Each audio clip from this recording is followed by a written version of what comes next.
Hello everyone. It's only been about a week and a half since my last trip with my mom and my sister. This time I'm headed up to Isle Royale again. I've been doing it every year in a row so far. This time my cousin Zachary's coming with me. He ran to get the car, go somewhere. I don't know. We're actually going all the way across the island this time. So really excited. We're going to be there for about a week. So currently we're up at the cabin, and he's total scattered brain right now with everything going on. So like I did in a video with my mom and my sister, going to go through some facts. So I call these tidbit facts. It's not a lot, just a little bit here, a little bit there, you know, because when I do my research, I like knowing where I'm going. So the island is 45 miles long by 9 miles wide. It's less than 15 miles from Canada, but it's considered part of the UP. And there's approximately 200 lakes and ponds. So when they were designing the borders or whatever, there's a little bit of a discussion whether or not they purposely drew it high or it was something added in. Who knows? There's a lot of history around the island. Humans arrived in roughly 7,000 BC. The Anishinaabe, I'm probably saying that wrong and I apologize, called it the floating island. That's one of the nicknames for it. Otherwise, they call it Minong, which means the good place. And the Minong Ridge is also one of the trails dedicated to the name of it. The the Aboriginal name Minong was first documented in 1672 with the Jesuit Father Claude Dablon's map of Lake Superior, or Loch Tracy, as he alternately called it. Like I said earlier, there were two possible ways as part of the U.S. politically through Benjamin Franklin over the Treaty of Paris, and then map maker's error drawing Canadian boundary. I kind of like that one a little bit more. Don't you think, Zachary? Yeah. Otherwise, Michigan has it because it was the first Lake Superior territory in 1837, and fishermen have used it as early as 1800 and simply call it the island. So, yeah. You ready for this, Zachary? We'll find out tomorrow. A whole week with me. You going to be able to manage that? That's okay. Yes. Okay. Question about everything packed. Yes, well, we went over at my dad, so. Yeah. Fingers crossed. So this time we're hitting the Ranger. We're going up to Houghton, and then we're gonna hit the Ranger 3. So gotta be there. I want to be there by between 7:30. Get a good parking spot because they have several tiers of parking, but obviously the one right in front of the dock fills up first, and I really want to get there. I don't want to walk far when I'm done, you know. Yes. So, all right. Oh, on our way up, ironically, we sat in the exact same spot we did 2 years ago with both of our siblings. I didn't believe it, but Shannon pulled up the picture. Yeah, right there, same place. Yeah, so I'll get that in here, but that's pretty funny. Ada Culver's the exact same spot. Creatures of habit. Right? All right, well, we're going to relax and get going, so I guess I'll see y'all in the morning.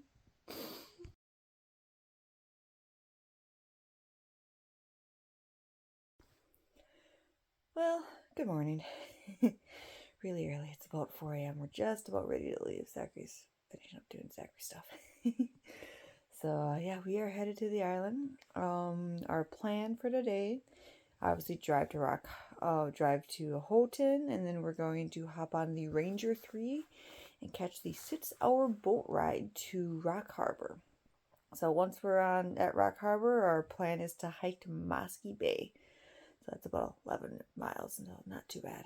So, don't think I mentioned this before, but this is going to be an interesting trip. I'm kind of happy Zachary's with me because in February, I ended up breaking my ankle. So my backpack is as light as I can get it. I've done a whole bunch of stuff to make sure that I'm going to be fine. I got a brace with a whole bunch of stuff. But yeah, I ended up breaking my ankle cross-country skiing the week of the Berkey. So I'm a little annoyed that it happened the week of the Berkey, but whatevs. So I got more fuel for next year to go even better, I guess. But yeah, we're gonna get going in a few minutes. So we'll catch you on the road.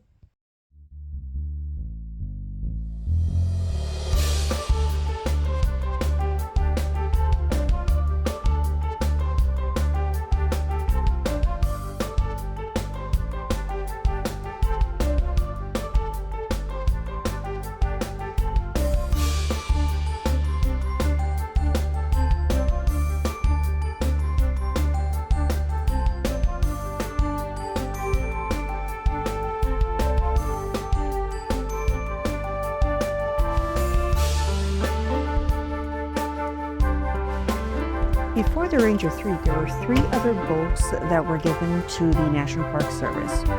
In 1937, the U.S. Coast Guard gave 2 surplus ships, NPS-1, later called the Beaver, and NPS-2, later called the Ranger. Both were 70 feet wide and carried CCC crews, building supplies, food, and other supplies. The Beaver returned to the military during World War II, and the wooden vessel started to deteriorate because of World War II efforts, and it was later resold in 1953. The Ranger 2 replaced the decaying Ranger by the surplus Army mine layer, a 114-foot wooden-hulled ship that defended the American harbors during World War II. From 1946 to 1958, it carried passengers and tons of cargo. It was sold in 1961 to the University of Michigan for use by its Great Lake Research Division. The name was then changed to Inland Seas, and it operated until 1973, until it was sold again to a private individual.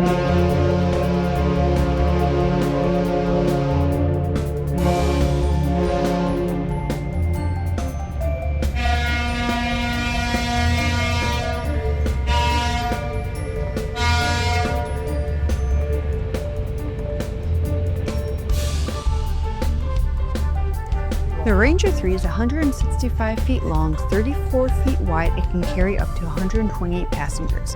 It has been operating since September 6, 1958, and it has 9 crew members to operate it.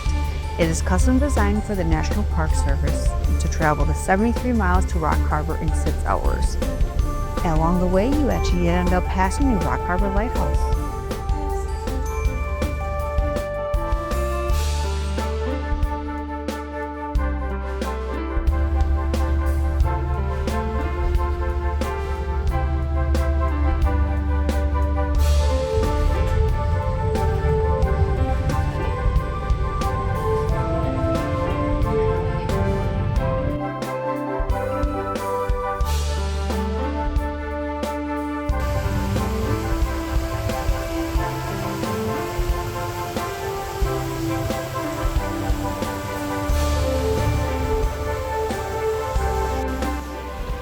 Rock Harbor Lighthouse was completed in 1855 and shut down in 1859 due to the copper decline.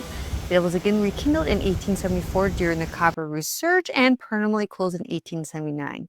It was the first built on Isle Royale and marks the entrance. From 1928 to 1939, commercial fishermen resided there, and it was abandoned in 1939 when the park was established. One of the fishermen that resided there is the Edison Fisherman House. It is a historic folk fish camp located at the south end of Rock Harbor near Daisy Campground. Named for its last fisherman, Pete Edison, was used before by other fishermen and families. It contains the only on-fish campsite interpretive center, and it was constructed around 1890 by Louise Mattinson and John Anderson, who fished there through 1904 until they sold it in 1905. It's the most intact surviving example of a small family-operated commercial fishery in continuous use in the park. There's a lot more history you can learn about this on the National Park website, and many of the photos that you're looking at right now are actually from my father, who did a 10-day volunteer stint at Isle Royale and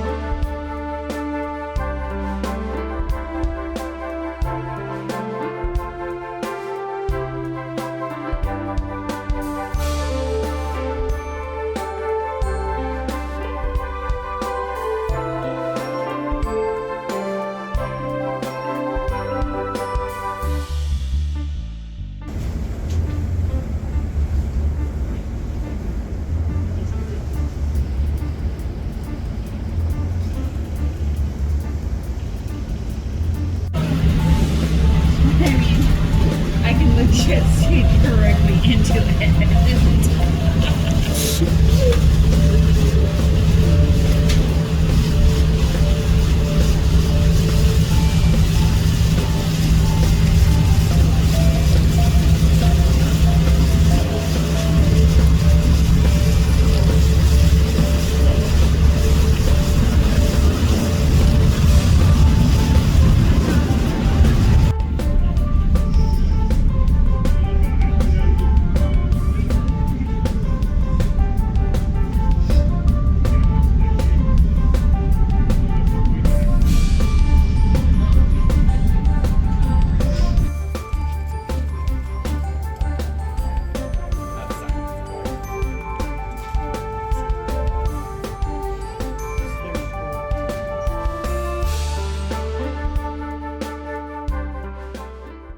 Well, we made it to Rock Harbor. How you feeling there, Zachary? All right, but it's early. Yeah, it is early.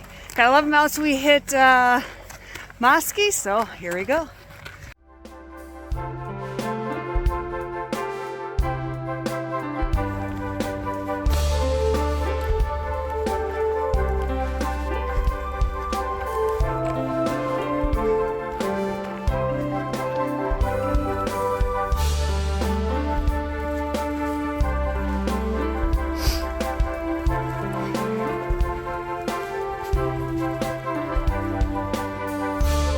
First board.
Well, we made it past 3 miles, so I figure I'd give you a little bit of tidbit facts. So, let's see. Between Rock Harbor and Daisy, there's been several fires. They began reporting them in 1847. And in August 10, 2021, the Horn Fire from a lightning strike burned near Duncan Bay, Tobin Harbor area. Strong winds pushed it up the Greenstone. And August 31st, 2022, there's a Mount Franklin fire near 3 Mile. And that one's still under investigation. So right now we're looking at the Siskiwit mines. Miners arrived in 3 different waves. From 1843 to 1855, little was obtained despite the extensive search. The Siskiwit mine on Stoll Trail and the Siskiwit mine at Daisy, which is this one here. So there are also several shipwrecks along this entire area. So two of the shipwrecks along here, the SS Monarch, it sank in 1906 after it struck a rock off of Isle Royale near Passage Island, which is right over there. And then the SS Algoma was one of the first steel-hulled vessels on the Great Lakes, and during an intense storm, it ran aground headed towards Rock Harbor on Isle Royale on November 7th, 1885. 46 people died and 14 lived. So Zachary's not gonna explore his, but we gotta get going because I'm getting bit up by mosquitoes.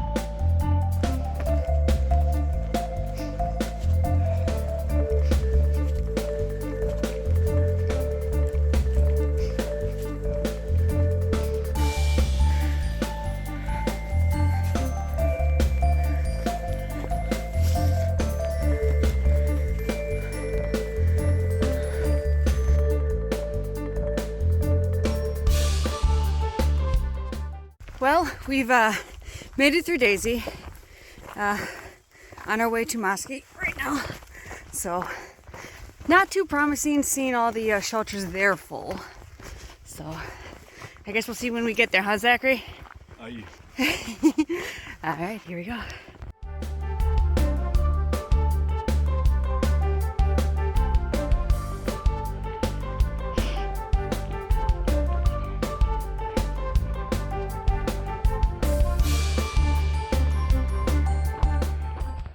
Well, You know it's bad when I bring up my bug net because it's the first time I've done this. But Zachary, guess what? What? We're at Moskey. It's about time. Right? We're not doing too well. Yeah, we're failing, so let's go see if we can find some place to set up camp. We made it to Moskey, and how happy are you, Zachary? Not that, but happy that we got a shelter. First night, got a shelter, 11 miles in. Whew. Alright, we're gonna try not to crash and get stuff set up, so. Well, we eaten some dinner. We got everything unpacked, settled up. It's getting a little chilly. We are actually in lucky number 7 for shelter, so that's, I think that's lucky. Don't you think, Zachary? Yes. Yeah. So it's still bright. It's literally almost 10 o'clock here, so that's pretty insane. Don't know if I'm going to get any nighttime photography. I'm going to try to stay up for a little bit, but I don't know. We'll see. So, going to enjoy my dinner, and yeah, we'll see where it takes us. I'll probably just see y'all in the morning.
Good morning. It was a absolutely gorgeous sunrise. And Zachary over there missed it because he chose sleep. Yeah, good choice. So we are slowly working on getting stuff packed up. That's half an hour. We should be out of here. We are headed to McCargo. It is about 8 miles, and we're going to take it slow. What do you say? Yes, definitely. Slow and steady? Yeah, not as fast as yesterday. The hour lengths are doing a good amount there. Well, yesterday we were mostly trying to beat the sunset. Yeah. Alright, I'm going to finish eating, drink my coffee, and yeah, catch you on the road. Well, we we are almost packed up. Zachary is changing over there, so we're not going to look at him for a second. And that's kind of why I got my hood on too. Plus the sun's in my eyes. So yeah, hopefully in the next few minutes. It's a little after 7, so Zachary for his first morning after, not bad. Got to go about 15-20 minutes faster, but we're getting there, Zachary. So, alrighty. We'll definitely catch you on the trail now. Well, we are just about ready, so I figured give you some facts. So, the moose wolf population as of January 2025, so this winter they didn't actually get here, so we only have 2024 numbers, roughly 840 moose and 30 wolves. So, wolves have gotten a lot more used to human activity. They could care less about us, and they like our food. So, today, let's see. As we make our way to McCargo, there's actually a fair amount of fishing that happened. It reached its peak in 1880s with almost 30 camps along shorelines with year-round settlement at Chippewa Harbor, which we're going to go by today. And it started to decline in the 1890s due to the park's creation in the 1940s, which this year is actually the 85th year since Isle Royale has been a national park. So that's kind of cool. Park officials uprooted, burned fishermen camps who did not own hindering industry. Commercial fishing actually ended in 2009, so there's still several fisher camps that are around here. Old ones, but they're slowly deteriorating. So, Along this area of the island, there are several shipwrecks. So the SS Chester A. Cogdon, it's mostly a marine disaster on the lakes. Most costly, sorry. Only 1/5 of the wheat on board was removed before it sank, so roughly 50 to 60,000 bushels. That's a lot of wheat. On November 6, 1918, it struck the reef off of Canoe Rocks, which is actually going to be over by McCargo, where we're going to be, due to fog. Lots of fog this morning. So they did not hear the passenger island fog signal, and though thought it to be a refloat, if they thought the boat, once it struck the thing, to be a refloat if they lightened it, weather determined otherwise, and she broke in two. Luckily, no lives were lost, and there's a buoy attached to the bow so that you can see it with scuba divers. So if you scuba dive, there you go. Check out that one. Another one is over by McCargo as well. It's the SS Campbell's. It's Campbell's Point is right along the Minong Trail that you can see. In December 1927, possibly the December 6th, they're not 100% sure. It sank possibly due to weather and mechanical failure. 22 people died. It was discovered in 1977, and you're not allowed to visit because of how deep it is. It sank near Campbell's Point near McCargo, where we're headed. So Zachary, are you ready to go? Don't know. We'll find out. We're working on it. So, all right, we'll catch you down on the trail now. I don't know, I've said that 3 times already.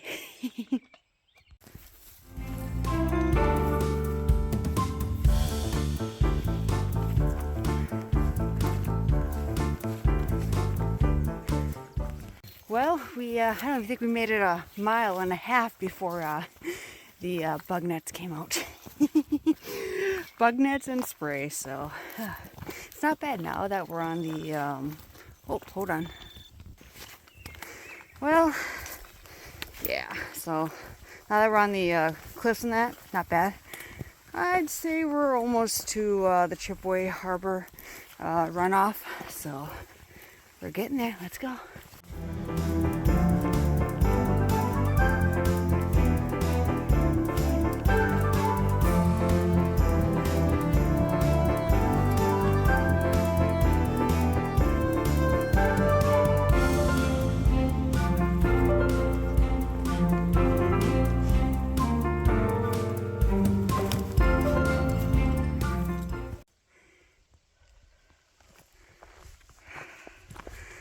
Let's see. Lake Ritchie 3.4, we just did that. Hatchet Junction, doing that tomorrow. And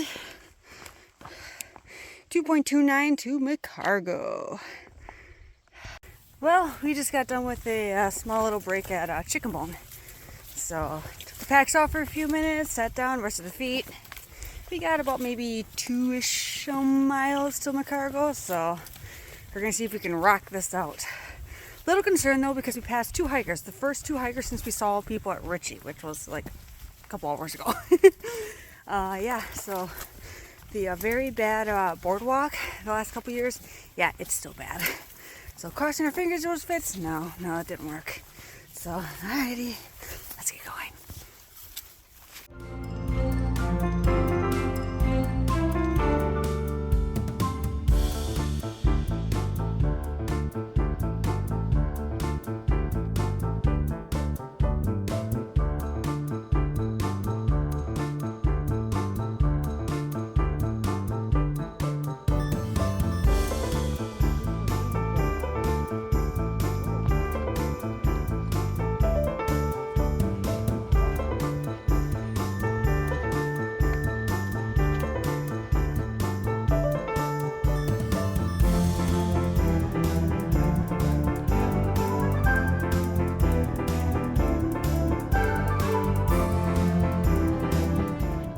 Okay, now that I got my sheet of paper, so a lot of the mines were around 1800s. The mines here were 1873 to early 1880s.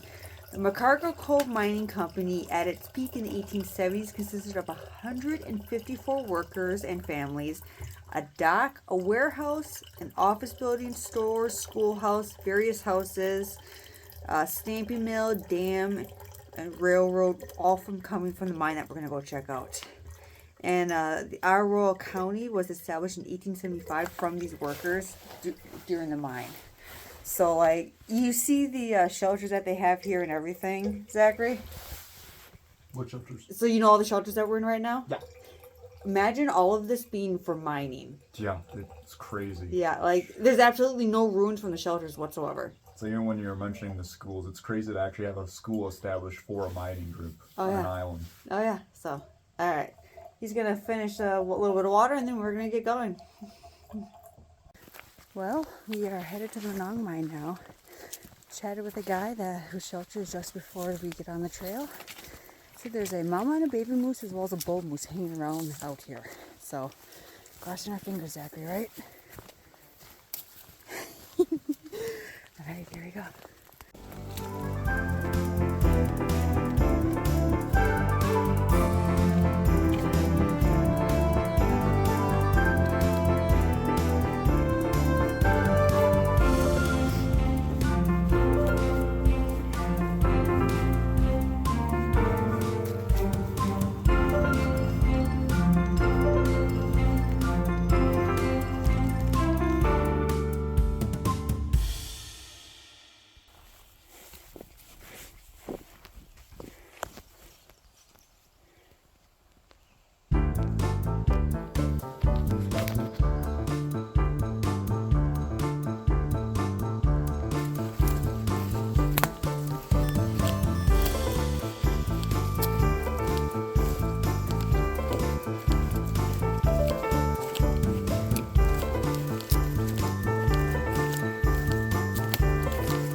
Zachary, what do you think? Yeah?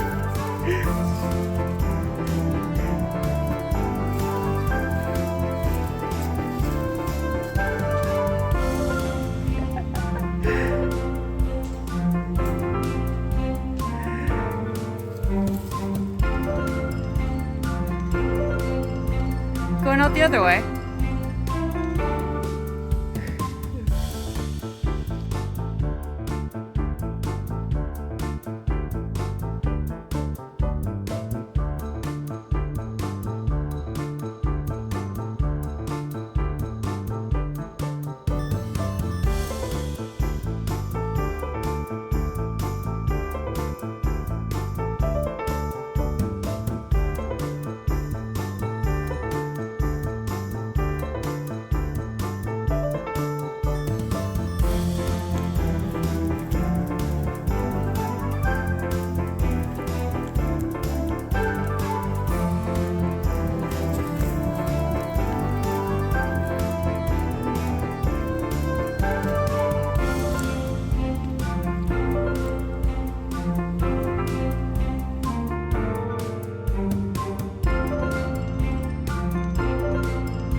Well, Zachary, how was the mine?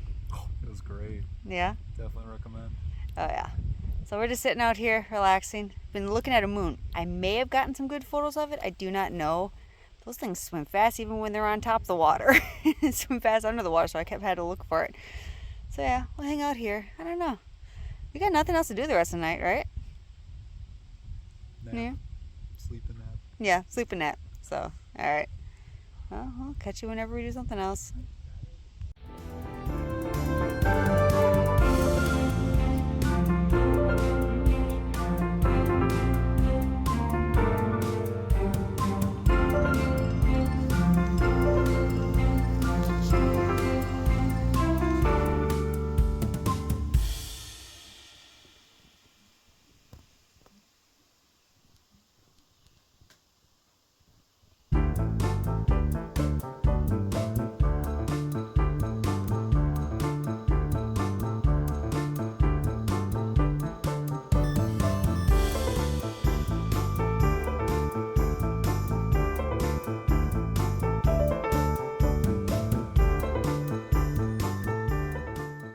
Zachary, what did we just see?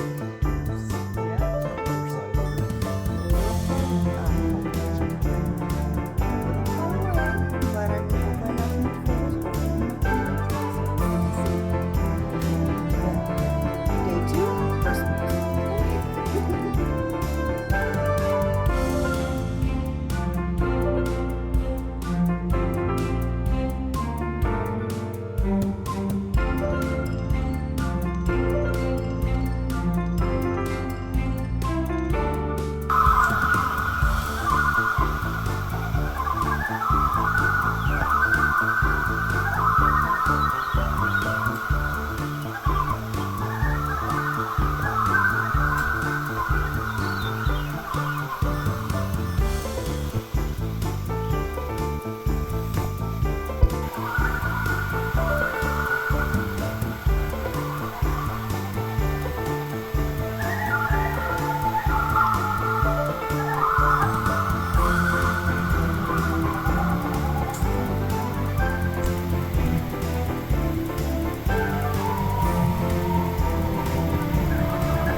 Well, good morning, everyone. We're cold. Wouldn't you agree, Zachary? Yeah. Yeah. Thankfully not as bad as yesterday. Oh gosh, no. But it was definitely damp, so that definitely did not help. So, but yeah, we're doing about maybe 10 miles.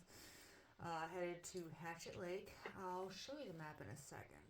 So, what we did and what we're going to do. So, but yeah, it's about 6:30 now. We're slowly getting packed up. Zachary is eating. I don't know how long it's going to take him to pack up now.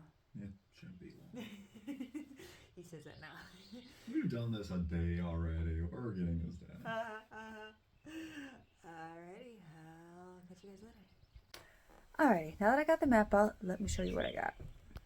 So this is a map of Isle Royale. Let's see, Friday, we came in right here. This is Rock Harbor. We went all the way through here, Susie's Cave, went through 3 Mile, all the way along here to Daisy, up over towards Moskey. We stayed there 2 nights ago, and then yesterday we went through here towards Ritchie, up past these lakes here, that's the greenstone there, and down towards McCargo. Today, we're gonna, well, yesterday we also went over to here, which is the Minong mine. That was a little bit of fun. That's only about a mile. But then today, we're gonna go this, we're gonna backtrack here to the greenstone. Then, we're gonna go all the way along here to Hatchet Lake. That's where we're staying tonight. So, give me a second, I'll show you what tomorrow's gonna be. Alright, so tomorrow, right over here area is where Hatchet is. We're gonna go all the way along here, past Lake DeSoar, towards Ishpeming Point, and we're gonna take this all the way down. Nope, that's Mole. Sorry. Past here, this is Lake DeSoar right here, and then this is the island mine. Hopefully we'll be not tired enough to see that. but then all the way down here towards Siskiwit. So that's exactly what the last 2 days, today and tomorrow, are going to be. Hopefully when we get to Siskiwit, I'll be able to show you the rest. But where we're going tonight, there are no shelters, and I don't want to risk getting the map dirty. So, alright, we are slowly getting packed. Zachary's finishing doing the water, but yeah, hopefully we'll see you on the trail soon. Well, since we're just about ready to go, I thought I'd read down some facts between McCargo going to Hatchet. The greenstone climbs 3 times more than 1,300 feet. Mount Desor, which we're going to get to tomorrow, I believe, is the highest point at 1394. In 2000 BC, Indians were regularly mining copper, peaking between 800 and 1600 BC. Indian settlements were rare in the island, so they probably just canoed to and from it. In 1837, the American Fur Company built fishing camps. Within 2 years, Within 2 years, 7 camps and 33 fishermen were here. They ceased operations in 1841 due to the Depression of 1837 to 1841. And in 1844, Chippewa Indians signed the treaty, basically giving us the island. There are fires, so there was a 1948 fire from a lightning strike southeast of Lake Desor. So, let's see. There's lighthouses over somewhere along the way where we're going. On Passage Island, it was completed in 1882, originally used as a fourth-order oil-burning wick lamp, and appeared as a red light before being modified to the flashing white that we're used to today. Most important, due to the narrow passage between Isle Royale's Blake Point and Passage Island, which is approximately 3.25 miles wide. That's a little thin for a boat to go through. December 20th, 1978, it was completely automated, so now it just runs on whatever automated electric stuff. Originally, it was equipped with a fog bell that was replaced in 1884 by a 10-inch steam-powered fog whistle. So, there are a couple shipwrecks along either side of the island as we go there. The SS Cumberland, sank in July 1877 because it struck a reef coming out of Thunder Bay, which is just north of us to Canada now. Efforts to pull it off the reef were unsuccessful. Wreck was abandoned August 12th, 1877, and it broke apart shortly after. That one I don't believe you can visit. The SS Emperor, I believe, stuck on the other side of the island, the way that we came in.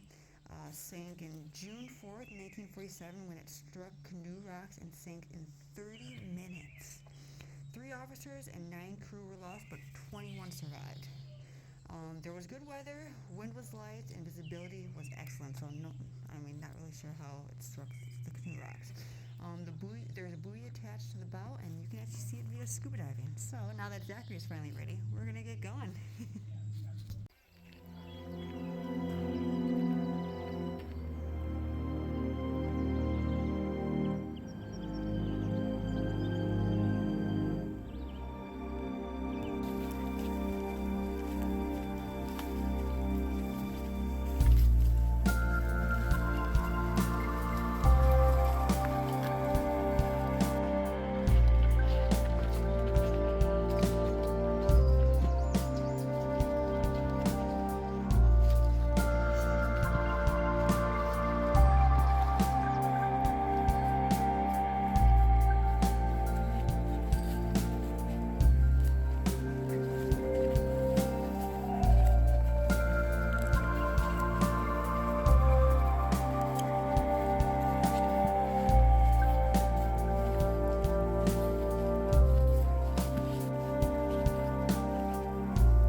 There you go, Zachary. 7.2 miles to Hatchet. How do you feel so far? Yeah? Ready to go where we've never been before? Alright. Let's go.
Lots of finally ups and downs. We have made it. And how far do we have to go, Zachary? 0.5 miles. Half a mile down into camp. Finally, here we go. It is. And Ishpeming Point is 3.8 tomorrow.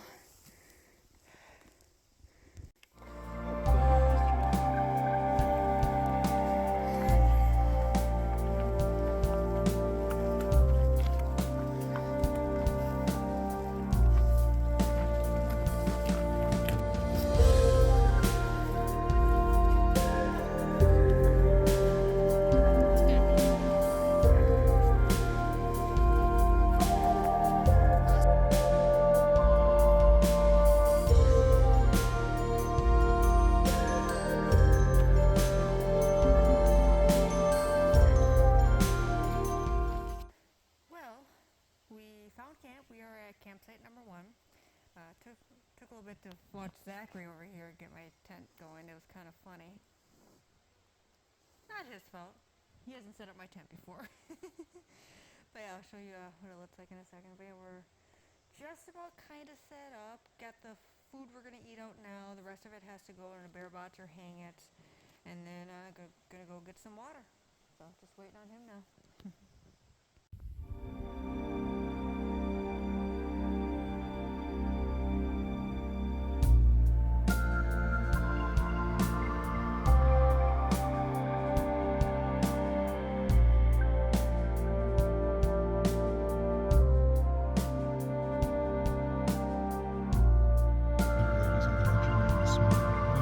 Frogs. Wait, you hear what I mean? Maybe you're just recording a porno, Zachary. Hate to Porno do in the that. water?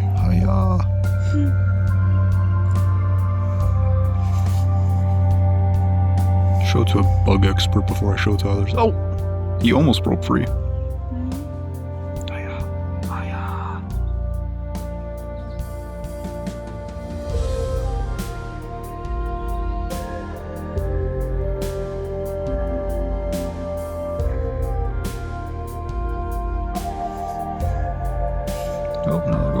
out to sea.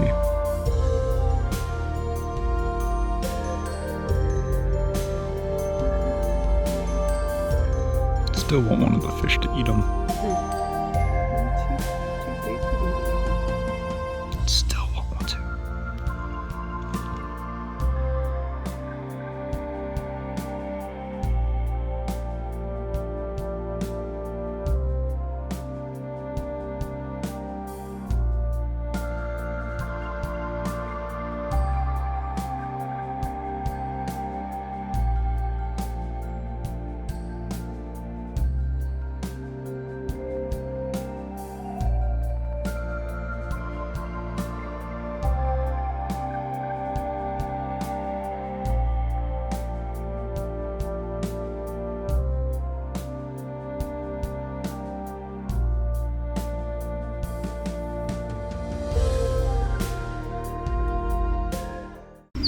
Well, good morning everyone. So we got up early because we were in the tent and everything last night because there's no shelters over here.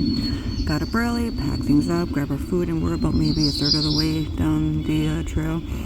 Just before we head up the hill, we figured we eat here, get water, filter. Mosquitoes were crazy again. Before we head going, so we got about 17 miles today. So I'm just finishing eating up my food. Zachary is getting some water, and hopefully he'll eat quickly. So, alrighty, I'll see you on the trail.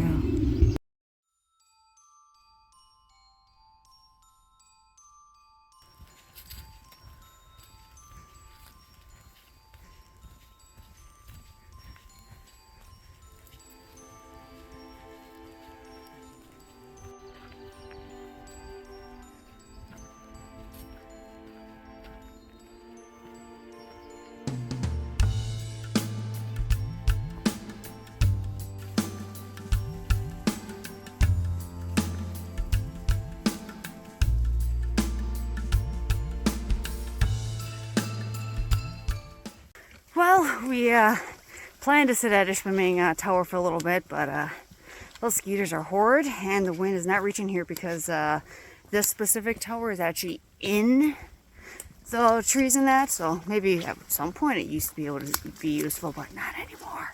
So, how you doing back there, Zachary? Hanging in there. Yep.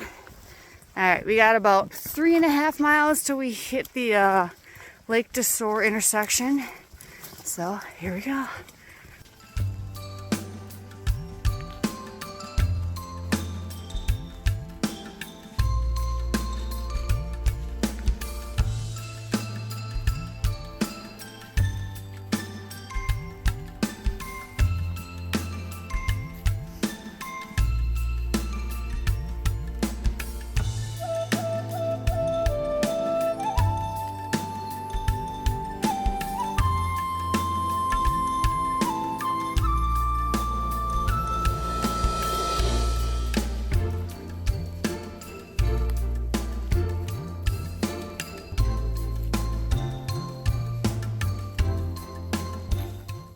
We've been hiking, what feels like, for 10 years.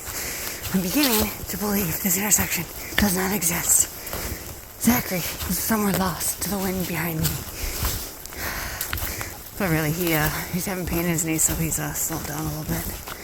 But truly, I don't even know if this intersection exists anymore. I've been going on it for so long.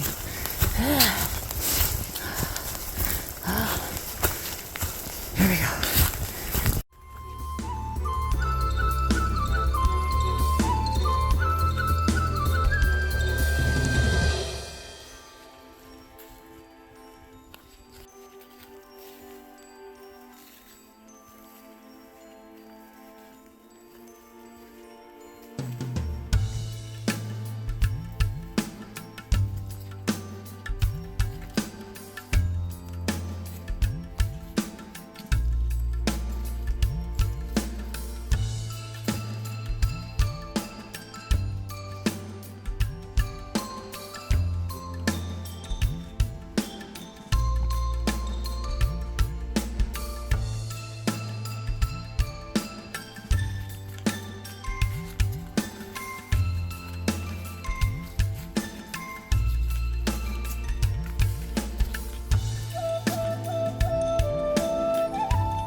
made it to Siskiwit. Sadly, the lady in front of us took the last shelter because there is a group here that's repairing stuff. They said they replaced several of the toilets here. So, it's a shame because Veronica also said there's bad weather coming, so that is just great. So, yeah, we got about 2 hours according to what she said on radar. And yeah, we're gonna eat, pack stuff, and probably go to sleep. So I don't know when it's gonna be done, but yeah.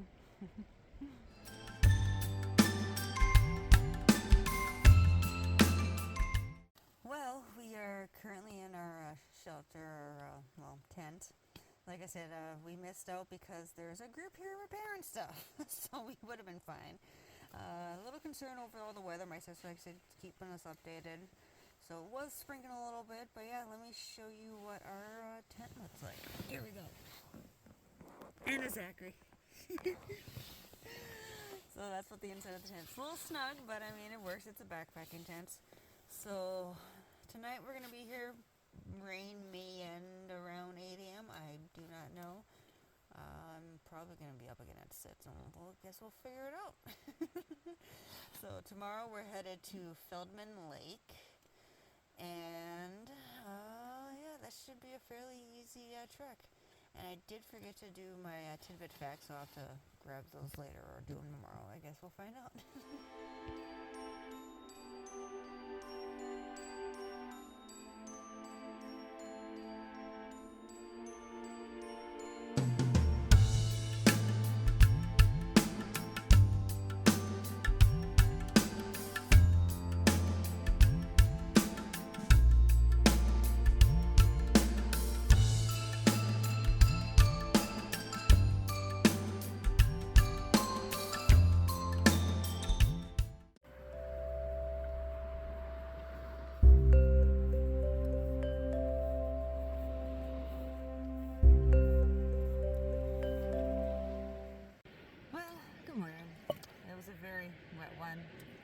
Rough getting up though, Zachary, wasn't it?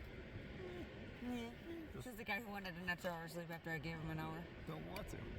No, it's rainy. We can let the rain go by. Yeah, rain is just about by though.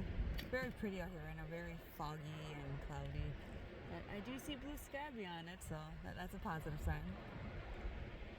Yeah. Alright, we're just eating, getting our food ready to eat, and then we're gonna head up to Feldtmann, about 9-ish miles, so hopefully I'll get to the tidbit facts before we leave.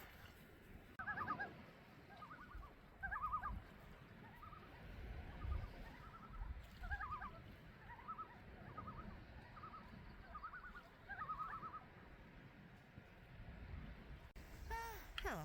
Now that I'm waiting for Zachary to get finished up, I'll thought I'd go through my facts. These are the ones I was going to do yesterday, and then there's a few from today.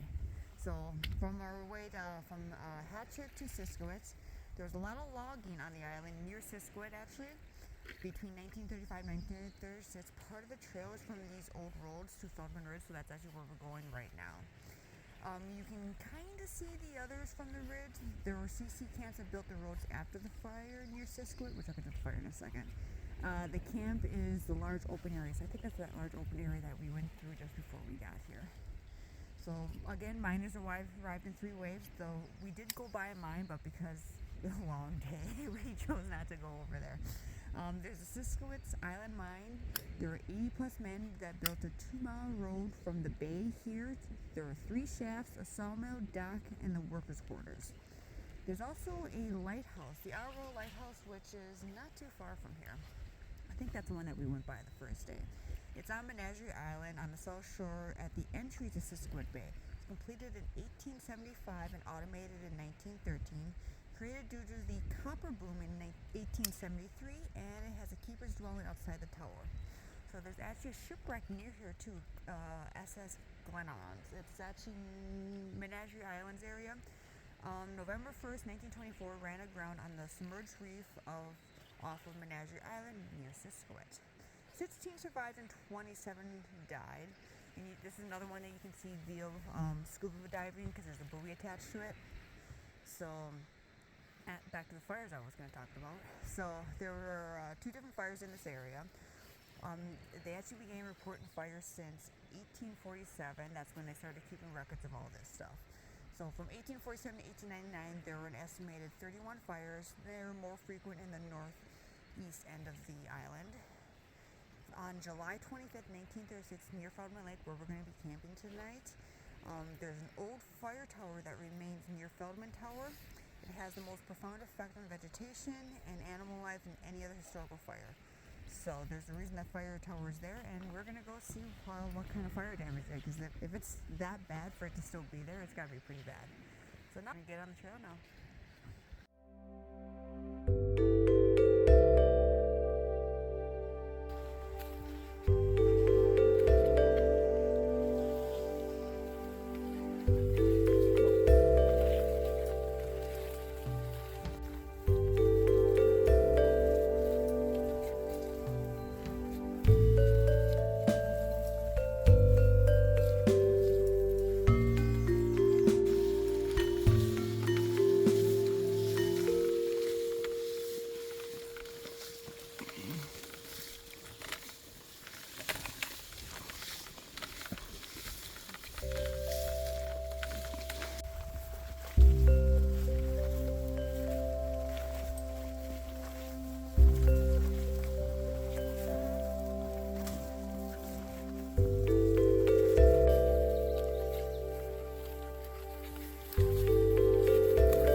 Well, made it to Feldtmann Tower. As you can tell, I'm up here. It's a little breezy. Wait for the gust. Gonna let stuff dry a little bit before we head down. I don't know.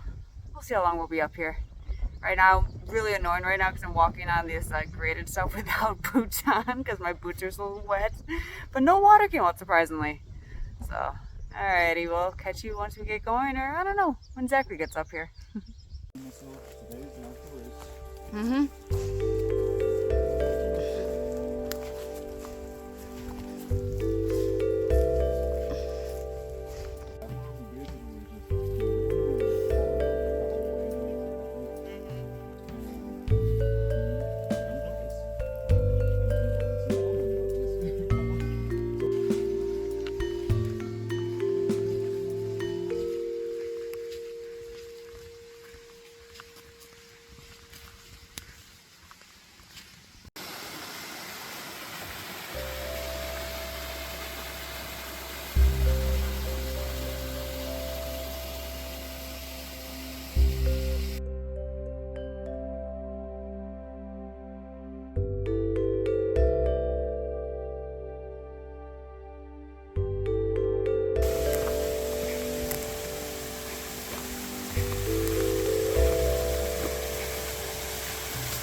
You're guiding me. Little lower, little lower, little lower. There you go. You're good, you're good.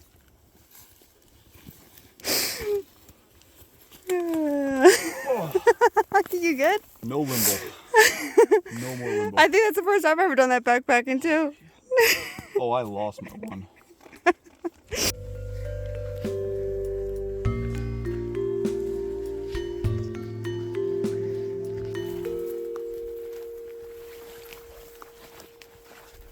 Feels like we could use a plane here. Mm-hmm. Just because.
So, Zachary, how do you feel after seeing a moose that close on trail? Yeah, I'm good now. I'm good. Opportunity of a lifetime. Oh yeah. You came out of nowhere. We're just traveling up the trail and it's like, oh, hello there. Yeah, we had to back up, what, 5 feet? Ew, I Yeah. want to say closer to 7 If we or would have been 10. any farther in this section, we would have had no cover. Yeah, I mean, it kind of felt real exposed just right there. Oh, there's the moose. Hello. Yeah, so, alrighty. Well, he's gonna be around here. Gotta be careful tomorrow.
since we are just about ready to go, let's go over some names, some facts.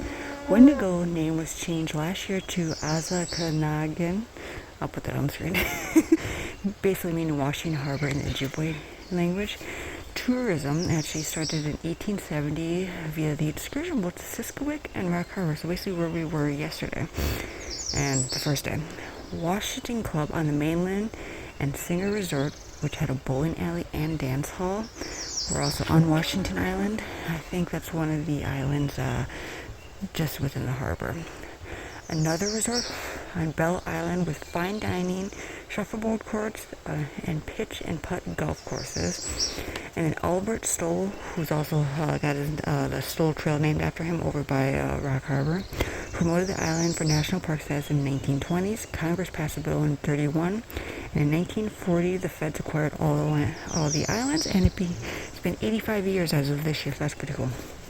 And as previously stated several times, the third wave of mines was from 1889 to 1890s.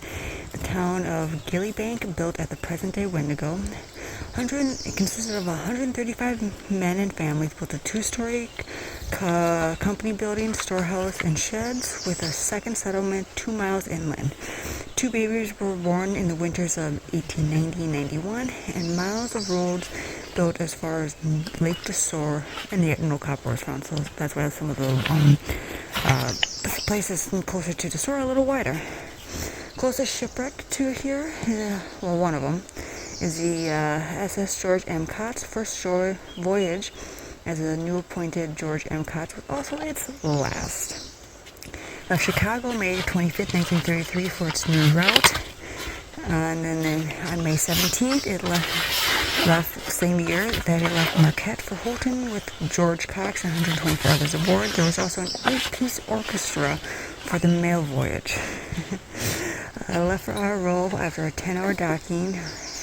Ran hard aground off the west end of Isle Royale around 6 p.m. where those aboard ate dinner. There was an extreme port list. All passenger and crew were moved safely to Rock of Ages, that has the lighthouse we saw yesterday, where they took turns warming in a small area because it's a very small shelter.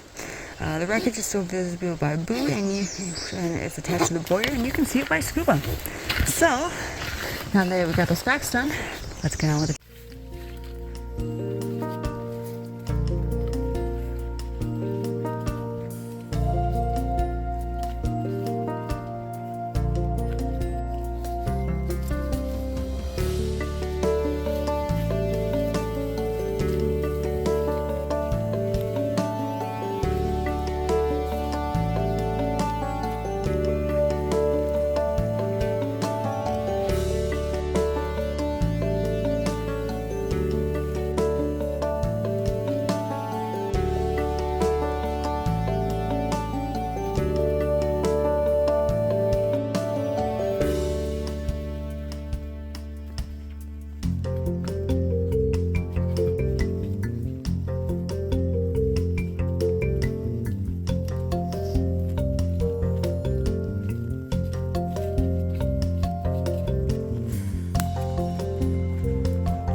people.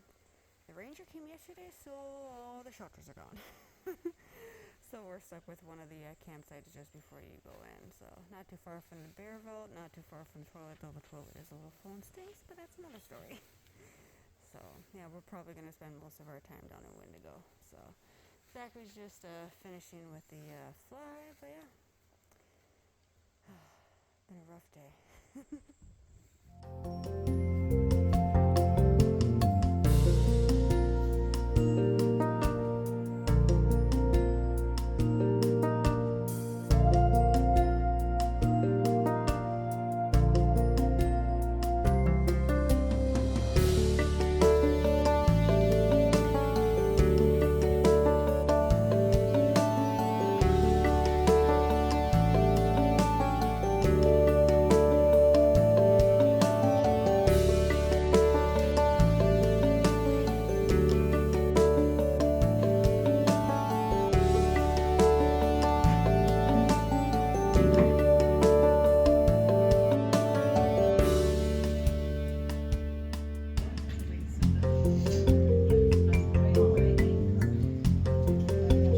Probably going after the salt.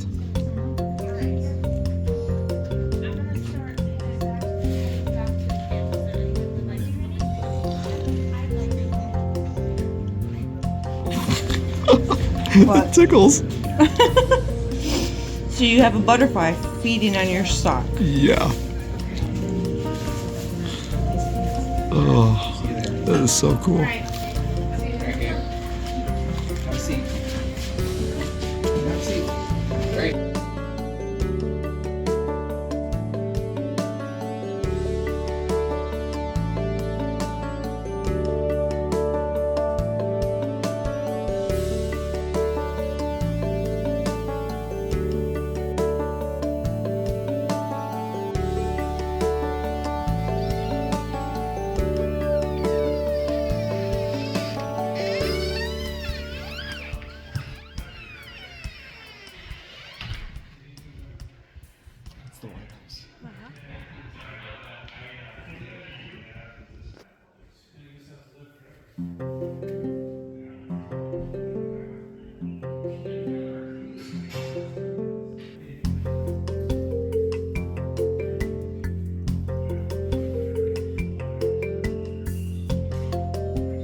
Good morning, everyone. It was a decent night. I mean, it was pretty warm down here. Apparently, we missed a moose by, I don't know, half an hour, you think, Zach?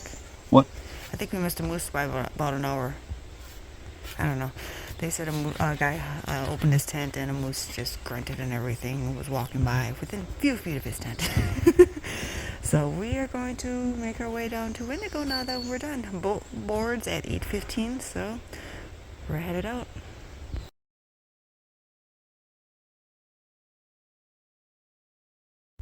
So Zachary, now that we're about on our way home, any thoughts for our trip?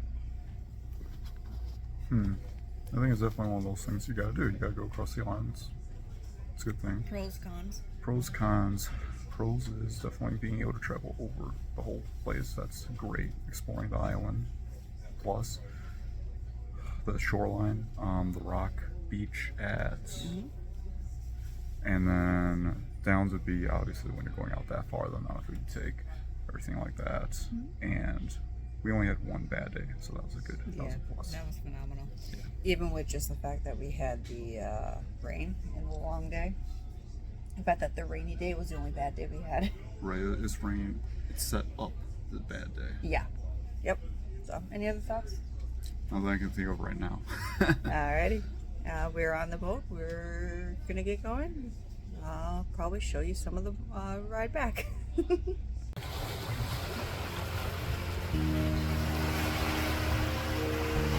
As we make our way out of Washington Harbor, there are two shipwrecks and a lighthouse that we pass.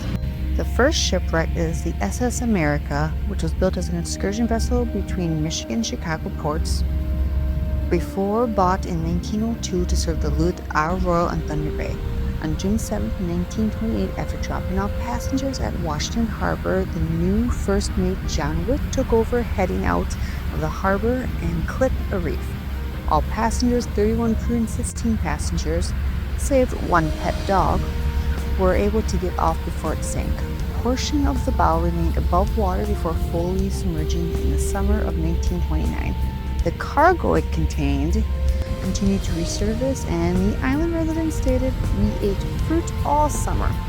The wreck can currently be seen just below the surface of Washington Harbor's waters, and there's a buoy attached for scuba divers. The other shipwreck is the SS Henry Chisholm on October 20th, 1898. It struck Rock of Ages Reef trying to enter the Washington Harbor. All survived. It has not been salvaged. There's a buoy attached to the engine at 125 feet, and scuba divers can explore it. The farther we make our way out, Rock of Ages Lighthouse is just outside of Washington Harbor. It began operating in 1908. It's built on a 50 by 200 foot rocky outcrop, and 4-member crew served it until 1977. There is also a most recent ship, not wreckage, but it hit the reef. It's called the Michipicoten, is a self-unloading lake freighter on June 8, 2024. It suffered a 13-foot-long grief to its hull while carrying iron ore pellets from Two Harbors, Michigan to Sault Ste. Marie. Just southwest of Isle Royale, the ship limped toward Thunder Bay. It was a horrifying journey, and the Isle Royale National Park Rangers assisted.